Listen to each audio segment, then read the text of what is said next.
সকলকে স্বাগত জানাই অরিন্দম দা অফিসিয়াল ইউটিউব চ্যানেলে। শিক্ষক দিবসের পুনর্লগ্নে তোমাদের সকলের জীবনের সফলতা কামনা করি। নিজের জীবনের সমস্ত স্বপ্ন ও পরিবারের জীবনের সকলের সমস্ত স্বপ্ন পূরণ করো এবং জীবনে সফল হও, অনেকটা উপরে যাও, স্বর্ণ শিখরে যাও সফলতার। ঈশ্বরের কাছে এই প্রার্থনা রেখে শুরু করছি আজকের ভিডিও। তো চলো কথা না বাড়িয়ে শুরু করা যাক। এর আগের দিন আমরা class 10 geography first chapter already আলোচনা করা শুরু করেছিলাম। আজকে তার সেকেন্ড পর্ব নিয়ে আলোচনা করব। তো চলো কথা না বাড়িয়ে শুরু করা যাক মূল ভিডিওর পর্বে। আজ আমরা প্রথম যে কোশ্চেনটা দিয়ে শুরু করব সেটা খুব মজাদার, খুব পরীক্ষায় আসার মতন ইম্পর্টেন্ট কোশ্চেন। নব কাকে বলে এবং ভার্ব কাকে বলে? আমরা সকলেই পড়েছি কেটল হ্রদ কি। এই কেটল দুটির মাঝের যে উঁচু অংশ থাকে তাকেই বলা হয় নব, এবং কেটল হ্রদের তলদেশে সঞ্চিত হিমপলি যখন স্তরে স্তরে সঞ্চিত হয় তখন তাকে বলা হয় কি ভার্ব। আশা করি সকলে বুঝতে পেরেছো। এবার নেক্সট কোশ্চেনে যাওয়া যাক। এবার আমরা পড়ব মরুভূমি কাকে বলে এবং মরুপ্রায় ভূমি কাকে বলা হয়। মরুভূমি হলো সাধারণত যেখানে বাৎসরিক 25 সেন্টিমিটারের কম বৃষ্টিপাত হয় সেই স্থানকে আমরা মরুভূমি বলি, এবং মরুপ্রায় ভূমি হলো যেখানে বাৎসরিক 25 সেমির বেশি কিন্তু 50 সেমির কম বৃষ্টিপাত হয় সেই সমস্ত অঞ্চলগুলিকে আমরা মরুপ্রায় ভূমি বলি। যেমন সাহারা মরুভূমি হলো পৃথিবীর বৃহত্তম মরুভূমি। আমরা সকলেই জানি পৃথিবীর শীতলতম মরুভূমির নাম কি? গোবি মরুভূমি। এবং শুষ্কতম মরুভূমির নাম কি? আটাকামা। একদম ঠিক বলেছ। এর পাশাপাশি এখান থেকে দু একটা কোশ্চেন বেশ ইম্পর্টেন্ট রয়েছে যেগুলো আমি বলে দিচ্ছি, একটিবার দেখে যাবে, তাহলে পরীক্ষায় বেটার রেজাল্ট হবে।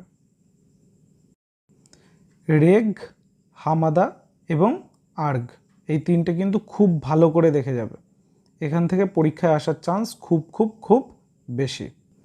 নেক্সট কোশ্চেন, তোমরা কি কেউ বলতে পারবে অপসারণ সৃষ্ট গর্ত আর কি নামে পরিচিত? মরুভূমিতে যে বায়ুর কার্যের ফলে যে গর্তের সৃষ্টি হয় তাকে আমরা সকলেই অপসারণ সৃষ্ট গর্ত বলি। এটি অপর আর কি নামে পরিচিত? একদম ঠিক বলেছ, ধান্ত নামে পরিচিত। এটি কোথায় ধান্ত নামে পরিচিত? থর মরুভূমিতে। গুড। এবং বিশ্বের বৃহত্তম ধানদের নাম কি? মিশরের কাতারা। নেক্সট কোশ্চেন হলো ইনসেলবার্জ নামকরণটি কে করেন? এটা আমরা সকলেই জানি, এস পাসার্জ। বায়ু প্রবাহের দিকে চলমান বালিয়াড়িকে ভারতবর্ষে কি বলা হয়? ধ্রিয়ান বলা হয়। Very good. লোয়েস শব্দটি প্রথম কে ব্যবহার করেন? আনসার আমাদের সকলেরই জানা, ভন রিক্টোফেন। এবং পৃথিবীর বৃহত্তম লোয়েস সমভূমির নাম কি? হুয়াংটু। Very good. এবার আমরা একটা গুরুত্বপূর্ণ টপিক নিয়ে আলোচনা করব, সেটা হলো বালিয়াড়ি। যেখানে আমরা বালিয়াড়ি নিয়ে আলোচনা করছি সেখানে ভূবিদ রালফ আলগারের আলোচনা আসবে না, এটা হতে পারে? 1941 খ্রিস্টাব্দে তার রচিত গ্রন্থ the physics of blown science, sand and desert dunes গ্রন্থে বালিয়াড়িকে তিনি দুটি ভাগে ভাগ করেছেন।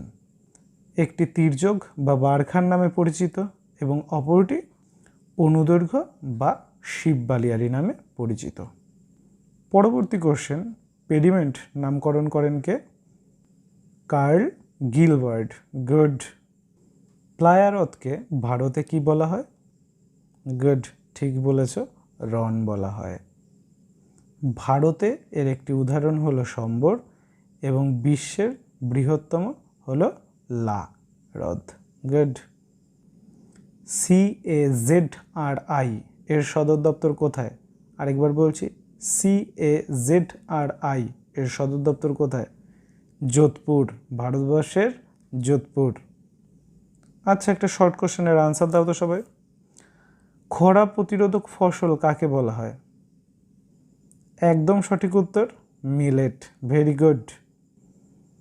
আজকের ছোট্ট ভিডিওটা এখানেই শেষ করলাম। সকলে ভালো থাকবে, সুস্থ থাকবে, শিক্ষার সঙ্গে থাকো, নতুন কিছু জানতে থাকো, নতুন কিছু শিখতে থাকো। নমস্কার। জয় জয় হিন্দ।